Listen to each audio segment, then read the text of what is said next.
Hello lovely people, ఎలా ఉన్నారు అందరూ? నేను మీ విజయ్. నేను మీకు గుత్తి దొండకాయ కూర, అది ఈ స్పెషల్ పొడి ఒకటి వేసి చేస్తున్నాను.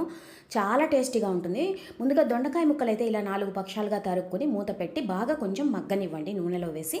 మగ్గిన తర్వాత దీంట్లో రుచికి సరిపడా ఉప్పు కూడా వేసి మరో 5 నిమిషాలు మగ్గనివ్వండి. ఈలోగా ఒక మిక్సీ జార్లో ఎండు కొబ్బరి ముక్కలు, వెల్లుల్లి రెబ్బలు, తర్వాత ఒక గుప్పెడు పల్లీలు, ఒక గుప్పెడు మంచిపప్పులు అన్నీ వేసి దీన్ని మనం కొంచెం కారం కూడా వేసి మనం దీన్ని పొడిగా కొట్టుకోవాలి. అంటే ఇది మనకి అన్ని వంకాయ కూరకి, తర్వాత దొండకాయ, తర్వాత కాకరకాయ ఇలాంటి వేపుళ్ళకన్నిటికీ చాలా బాగుంటుంది ఈ పొడి. ఈ పొడి అయితే నేను రెడీ చేసి పెట్టేసుకున్నాను. చూడండి, ఇలా కచ్చా పచ్చగా దాన్ని పౌడర్ చేసుకుని పెట్టుకోవాలన్నమాట.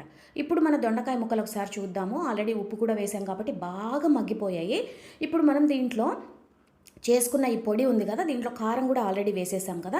మనం దీంట్లో ఒక 4-5 చెంచాల మనం చేసుకున్న పొడిని, మసాలా పొడిని దీంట్లో వేసేద్దాం. 4-5 చెంచాలు అయితే పడుతుందండి. కారం కూడా మనం కొంచెమే వేసాం కాబట్టి దీనికి బాగా కోట్ అవ్వాలి దొండకాయ ముక్కలు అన్నిటికీ. కాబట్టి మీరు ఒక 4-5 చెంచాల పొడి వేసి బాగా ఒకసారి కలిపేశారంటే కమ్మటి గుత్తి దొండకాయ కూర విత్ స్పెషల్ పొడి రెడీ అయిపోతుంది. కరివేపాకు పైన చల్లుకుని ఎంజాయ్ చేసేయడం.